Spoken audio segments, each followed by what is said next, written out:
La reconstrucción de hechos es una diligencia propia de un juicio, en la que se representan cómo ocurrieron las cosas, con presencia del juez y peritos. Estos determinarán qué cosa pudo haber ocurrido o no. Y esta prueba puede tener el suficiente valor como para sobreponerse a todo. Esta es la historia de una niña que cree que vio a su padre matar a su madre y terminó con un juicio que hoy a 14 años aún continúa. Casi al principio el padre solicitó una reconstrucción de hechos y 6 años después, al conocer la versión de su hija, tomó un poco de esperanza en sus manos. Y creyó que con solo una foto ella vería su gran error. Pero estando parado enfrente de ella comprendió que ese no era el momento. Hoy, casi 15 años después, él decidió que tal vez hoy ya es tiempo de confrontarle con la verdad. Matsuyama. Un suceso maravilloso. Era la mañana del 8 de marzo del 2006. Casi al mediodía. Y unas niñas jugaban tranquilamente en su recámara. Porque su mamá había sido operada unos días antes. Estas niñas se llaman Nelly y Sulim, que ese día veían la tele un programa matutino. Y al terminar jugaron gato. Ese juego donde dibujas círculos y cruces y tienes que poner 3 en línea para ganar. Mientras que el teléfono en la casa de al lado sonó. De dicha llamada, Janice le puede informar a su hermana que su amiga estaba enferma. Y esto genera una llamada posterior de la vecina que se llama Patricia Martínez. Entre la llamada y los eventos en juicio, cuando Mónica ya estaba levantada, había pasado como media hora. Pero ya le había recordado al esposo de la reparación de la cama, que por cierto era metálica. Y durante ese tiempo él había hecho las cosas propias de la mañana. Existía una escalera justo después de la puerta del patio, recargada en una marquesina en la parte superior. El cuarto de herramientas se encuentra al final del patio, fuera de la casa propiamente. Y en la cocina se contaba con una máquina lavatrastes, que obviamente disminuía la necesidad de mojarse. El papá sacó una máquina de soldar del cuarto de herramientas hacia el final del patio. Y al lado de la máquina dejó caer los cables portacatodos. Los que parecen cables para pasar corriente como pinzas. Mónica Berenice, hija de Mónica Sara, fallecida, dijo haberla visto en ese lugar. A un lado de la máquina de soldar se colocó la extensión para conectar la máquina, que normalmente estaba asegurada a la misma. Y el padre se dirigió hacia la azotea usando la escalera jalando la extensión.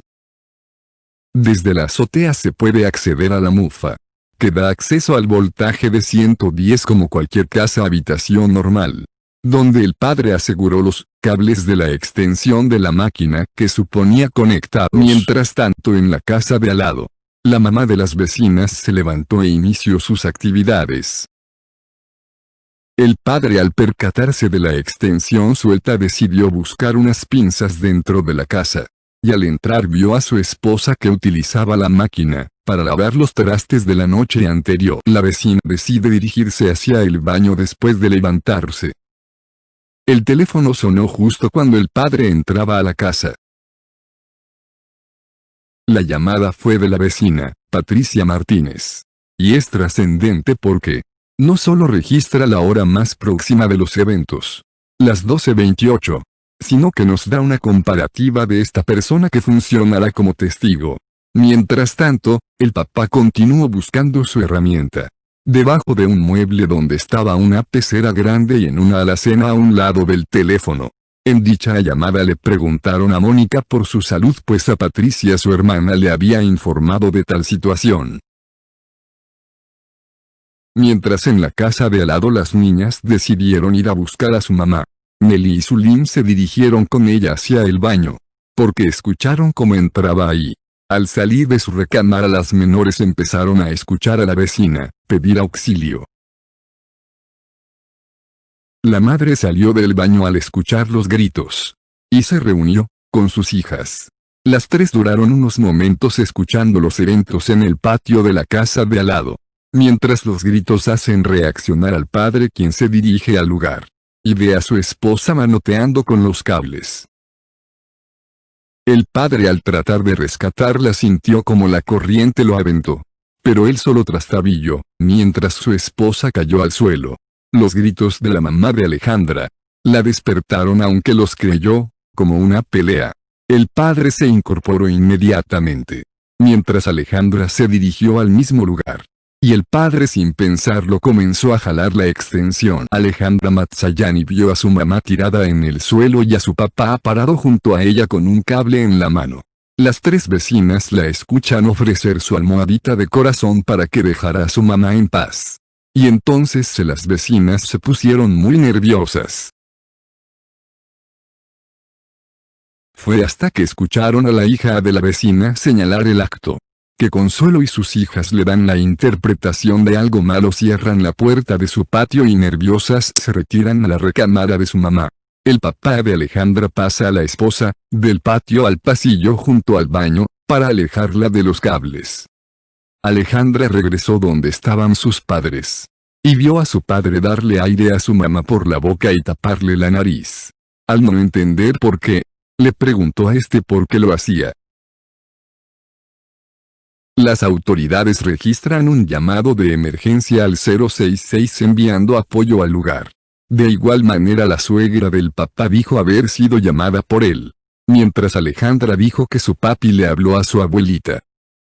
El papá de Alejandra la metió a la recámara para que no siguiera viendo la escena, mientras los otros dos hijos de la pareja estaban en la escuela a menos de 1 kilómetro del domicilio y la salida de esta era a las 12:30. Los niños, al llegar de la escuela y tratar de abrir la puerta, esta se atoró. Días atrás se había cambiado la chapa y no se había ajustado. Al escuchar los intentos de abrirla, el papá dejó de atender a su esposa momentáneamente y se prestó a abrir. Al abrir la puerta, Berenice y Luis Antonio fueron recibidos por su padrastro, que se encontraba en un estado emocional alterado. Obviamente preocupado por su esposa, pues solo la pudo referenciar a ella. La vecina Consuelo salió de su recámara y escuchó cómo los eventos se trasladan del patio al interior del domicilio. Ahí en el pasillo junto al baño, su preocupación la hace sentir que había pasado mucho más tiempo. Pero escucha la reacción de Berenice al ver la escena en la que su madre se encontraba. Gritando, Berenice realizó una negativa del evento. Tiempo después, Berenice nos describió el lugar con lujo de detalles. El padre de Alejandra reunió a los niños en su recámara. Pero Berenice no soporta estar ahí. Y se sale y también ve al padrastro dándole respiración boca a boca. Por lo que Berenice es enviada a buscar a la ambulancia que ya se había pedido, recordándole lo difícil que era llegar al lugar. Berenice vio a una patrulla, pero esta se siguió de largo. Al desconocer que ésta los podría auxiliar, se regresó al interior del domicilio y le avisó a su papá. Bueno, aún le decía así. Por lo él salió corriendo del domicilio a tratar de interceptar al vehículo, haciéndoles señas. Los tripulantes de la patrulla aceptan haber sido interceptados por el acusado, y se dirigen hasta el domicilio, ingresando a este con obvio permiso del dueño. La primera en responder es la policía municipal, quien al entrar al domicilio describen a la víctima del incidente en el interior, en el pasillo que está junto al baño, además de diversos objetos en el lugar. También lo registran con una cámara fotográfica. Mientras interrogan al dueño del lugar, le piden se asegure de cortar toda corriente eléctrica, al mismo tiempo que se ratifica a su base la veracidad del pedido de auxilio. Estando de nuevo en el domicilio, se le pide que dé detalles de lo ocurrido a quien lo había recibido. Esta narrativa dada a la policía adquiere importancia, pues al servir como testigos estos elementos cambian la versión de lo que supuestamente les narró el esposo de la accidentada. Al paso de los minutos llegaron otros elementos policíacos, que empiezan a tomar varias medidas, como el sacar a los niños de la recámara y acordonar el lugar mientras esperaban la ambulancia. El jefe de grupo se percata que la pasiva estaba orinada, obviamente por la pérdida orgánica que sufrió. Sara González Muñoz llega al domicilio junto a su hijo. Tras algunos esfuerzos para ingresar, llegan hasta con su hija, a la cual perciben síntomas de vida, y piden a los presentes les auxilien para trasladarla al centro de salud de la comunidad. por lo que el hermano y el esposo levantan a la víctima y la llevan al automóvil de Sara. El papá no se sube al automóvil pues la puerta del copiloto no servía y no quiso se perdiera tiempo alguno. En uno de los interrogatorios uno de los policías reconoce que el padre se sube a una patrulla del estado e inicia el viaje acompañando a su esposa desde ahí. Pero antes puso al cuidado a los niños de una vecina. Al parejo, la patrulla y el vehículo de la suegra llegaron a la Cruz Verde, y el hoy acusado asistió a bajar a su esposa, para ser recibido por la enfermera Victoria, la cual inició las maniobras necesarias en el Inter. La familia se salió del lugar mientras el doctor y las enfermeras comenzaron a atender a la víctima. Como parte de esa atención a Mónica se le administró un suero que le dejó unas así llamadas venopunciones. Pocos minutos después fallece, siendo informados tanto familiares como autoridades. Estas últimas toman la decisión de retener al esposo hasta deslindar responsabilidades ante el Ministerio Público. El hermano de la fallecida nos narró la primera reacción de la madre, que fue culpar al esposo de su hija y que éste la trató de tranquilizar al respecto. La enfermera Victoria al amortajar a Mónica vio que estaba orinada así como que estaba en regla. Ambos elementos percibidos por una persona totalmente imparcial nos ratifica que Mónica no estaba mojada sino orinada y que también tenía una característica no propia de una embarazada, que adquirirán relevancia en el juicio en contra del papá de Alejandra. El Ministerio Público se presentó al lugar y se entrevistó con todos los involucrados. Desde las enfermeras, el médico, los policías, la familia y en su presencia al esposo de la fallecida. Y levantó la fe ministerial al respecto. Tras dicho trámite dejó libre al esposo, sin reticencia de nadie. 2 días después la familia regresó a su domicilio tras los funerales acompañados por la abuelita. Dado que desde el funeral ella insistió sobre el seguro de vida de la mamá. Sin reparo alguno el padre se dirigió a su recámara donde estaba el archivo para sacar la póliza en cuestión. Pero Alejandra señaló a su padre como el asesino de su madre. Al escuchar eso Berenice agredió físicamente a su hermana llamándola mentirosa y el papá las separó. Y se dirigió con ella hacia su recámara buscando el silencio de la niña tras tal agresión y enfrente de todos solo encontró la palabra secreto. Y fue ahí donde Sara González usa la palabra cables en la boca de Alejandra por primera vez después de seguir al padre y a la niña a su recámara donde él trataba de tranquilizarla.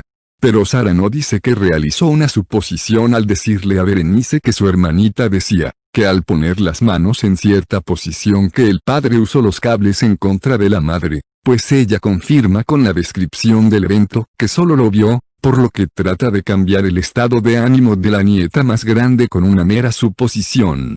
Cuando dice que vio al padre y su hija en la recámara, eso sí sin cerrar la puerta, porque realmente no era un secreto sino un alejamiento de malas interpretaciones y posibles agresiones de Berenice. Después del llamado de Sara, se reunieron para cenar ya, con los ánimos más tranquilos.